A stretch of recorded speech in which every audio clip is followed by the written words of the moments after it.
So what we're seeing is what a voter would be presented with when they go into a precinct. So when you get your voter identification card, which is a smart card, and you would insert it into the machine,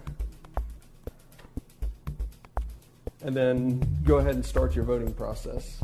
With the smart cards running small little computer systems on there, a device as tiny as this can be used to manipulate the smart card to allow you to vote multiple times. So the idea behind this is anyone who's able to kind of get their hands on the cards that are going to be used, if they have the technical skills, they could essentially build what you've just built, which allowed them to go cast their vote as many times as possible. And I can probably put about 400 votes in myself in less than a couple minutes, and the poll workers would be none the wiser. Take us through what happens after you submit your vote. What are other ways that this could be vulnerable? These devices have to communicate with some sort of database system. We don't know what the transport network looks like between this machine and the actual database server. So anywhere along that path, if a hacker was to have something installed, then the communications could be intercepted. Given all this research, what would you say is safer, electronic voting or voting in paper?